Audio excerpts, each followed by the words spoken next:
everyone, welcome to RM classes. Today we are going to discuss objective of accounting. ये हमारा second part है chapter number first का। कल मैंने आप लोगों को मीनिंग कराया था अकाउंटिंग का और उसके कैरेक्टरिस्टिक्स कराए थे। आई होप आपको क्लियर होगा कि अकाउंटिंग क्या है। अब देखिए इसके ऑब्जेक्टिव हम कर लेते हैं।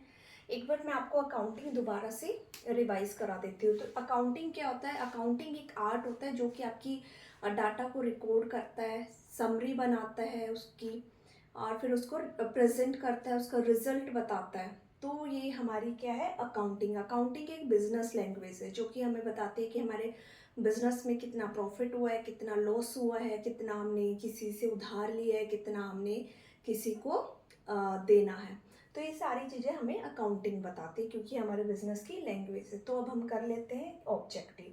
तो देखो दोस्तों, हमारा फर्स्ट ऑब्जेक्टिव क्या है? To keep systematic record of business transaction. जैसे कि अकाउंटिंग के मीनिंग में मैंने आपको बताया था कि ये रिकॉर्ड करता है आपकी बिजनेस ट्रांजैक्शन। बिजनेस ट्रांजैक्शन कौन सी होती है? जिनकी जो कि आपकी मॉनेटरी टर्म में होती है, जिनको आप मनी की टर्म में लिख सकते हो। जैसे कि मैंने 3 पेंसिल खरीदी, कैश देके मैंने पेंसिल खरीदी, तो ये हमारा बिजनेस ट्रांजैक्शन है जिसका हम मॉनेटरी में, जो कि हमारी मॉनेटरी से रिलेटेड होती है, यानी कि मनी से रिलेटेड होती है। तो उन बिजनेस ट्रांजैक्शन का एक सिस्टमेटिक रिकॉर्ड रखता है। उनको जर्नल एंट्री, जर्नल जो बुक होती है हमारी, उसमें उनका रिकॉर्ड रखता है। सेकंड देखो, टू कैलकुलेट प्रॉफिट और लॉस। जो अकाउंटिंग होती है जब वो रिकॉर्ड कर लेती है, उसके बाद जब बैलेंस शीट बनती है तो वो बताती है कि हमारा बिजनेस प्रॉफिट में है कि लॉस में। अब देखो, जो भी इंसान है वो बिजनेस कर रहा है तो उसको ये तो पता होना चाहिए, वो चाहेगा कि उसका बिजनेस प्रॉफिट में चल रहा है कि लॉस में चल रहा है, क्योंकि हर कोई जो इंसान है वो अपना प्रॉफिट और लॉस तो देखता है। फिर उसके बाद to know the exact reason leading to net profit and loss. और वो जो अकाउंटिंग होती है वो हमारी ये भी बताती है कि उसके पीछे जो प्रॉफिट, नेट प्रॉफिट और लॉस आपके बिजनेस का आया, उसके पीछे क्या क्या रीज़न है, कि कौन से डिपार्टमेंट से या कौन से रिसोर्स से हमें ज़्यादा इनकम हो रही है, या हमें कितना इंटरेस्ट मिल रहा है, कितना हमारी सेल ज़्यादा हो रही है। तो वो सारे रीज़न वो हमें बताता है।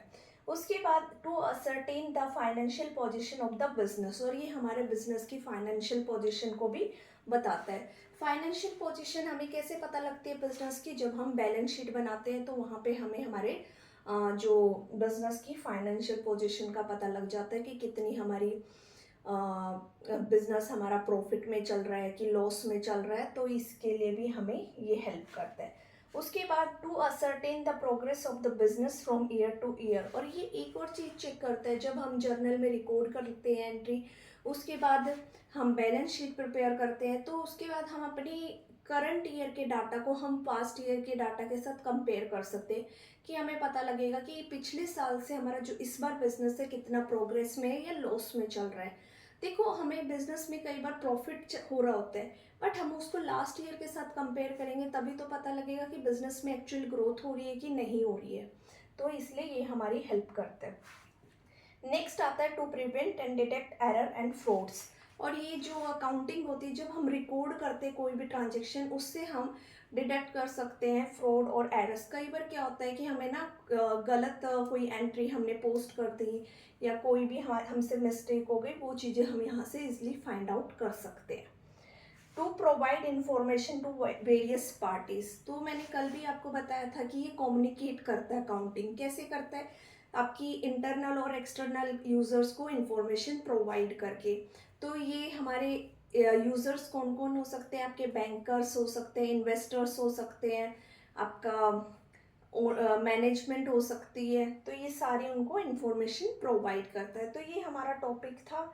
इसमें आपका थ्योरी पार्ट है जो 4 मार्क्स से ज़्यादा नहीं आता एग्ज़ाम से। तो एग्ज़ाम में तो इनमें से कोई भी आप 4 पॉइंट्स लर्न कर लोगे, आपके लिए सफिशिएंट है। अब देखिए हम करते हैं फंक्शंस। फंक्शन भी सेम आ गया हमारा, कि क्या क्या इसके फंक्शन है, ये क्या क्या काम करता है। देखो, फर्स्ट पार्ट क्या है? Maintaining complete and systematic record.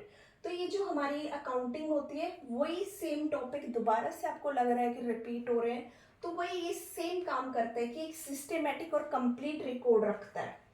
Accounting आपकी जो जर्नल है, उनको, बिजनेस ट्रांजेक्शन को आपकी जर्नल में रिकॉर्ड करते हैं एक सिस्टमेटिक वे में, ताकि आपको फ्यूचर में भी कोई एंट्री देखनी होती है तो आप उसको इजिली देख सकते हो। Then communicating the financial result to various party.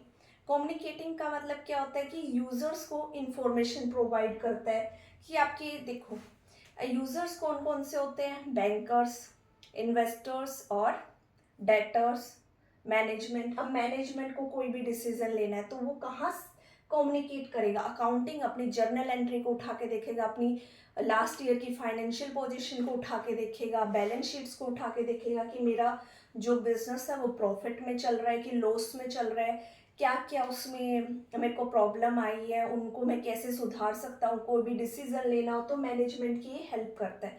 या हमें बैंक से जाके लोन लेना है या हमने इन्वेस्टर को बुलाना है तो वो कैसे हमें इन्वेस्ट करेंगे हमारे बिजनेस के अंदर, वो हमारी फाइनेंशियल पोजीशन को देख के ही तो इन्वेस्ट करेंगे। तो वो कहाँ से इंफॉर्मेशन ले सकते हैं, हमारी अकाउंटिंग से। देन हमारा आता है कॉम्प्लियंस ऑफ लीगल नीड्स।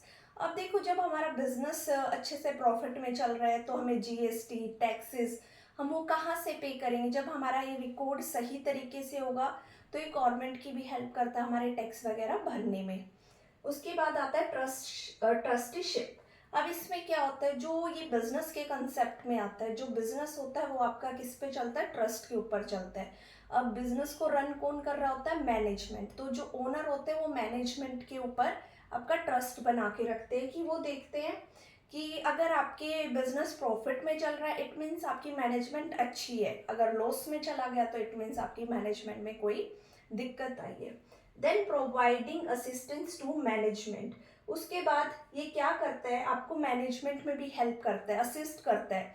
अब देखो जो हमारी मैनेजमेंट होती है उसको कोई भी डिसीजन लेना अपने बिजनेस के रिगार्डिंग, उसको देखना है कि मेरा बिजनेस को हम और कैसे ग्रोथ कर सकते हैं, कौन कौन सी चीज़ें हैं जो, मान लो हमारा बिजनेस लॉस में जा रहा है तो क्यों जा रहा है, कि हमने डिस्काउंट ज़्यादा दिया है, कि हमने हमारी सेल कम हुई है, या कौन सा रीज़न है जिससे हमारा बिजनेस लॉस में जा रहा है, या हमारा बिजनेस प्रॉफिट में जा रहा है। तो हमें ये पता होता है कि हमें इंटरेस्ट ज़्यादा मिला है कि हमारी सेल ज़्यादा हुई है।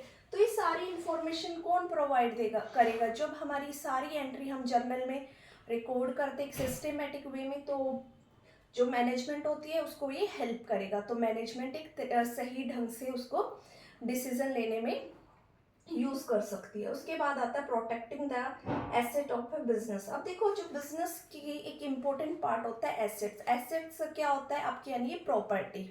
ये जब मैं आपको सेकेंड चैप्टर कराऊंगी टर्म्स, उसमें ये हम पूरी तरीके से मैं आपको ये सारी टर्म्स एसेट्स लाइबिलिटी ये सब कुछ मैं आपको डिस्कस करूंगी आपके साथ। तो अभी के लिए आप एसेट्स को मान के चलोगे प्रॉपर्टी, तो ये उस चीज़ को भी प्रोटेक्ट करता है। अब आपकी एसेट्स क्या क्या होती है, जैसे आपका कैश हो गया, स्टॉक हो गया और आपके डेटर्स हो गए, ये उन चीज़ों को भी प्रोटेक्ट करता है क्योंकि बिजनेस के लिए आपकी एसेट बहुत ज़्यादा ज़रूरी होती है और उन चीज़ को प्रोटेक्ट करना भी ज़रूरी है।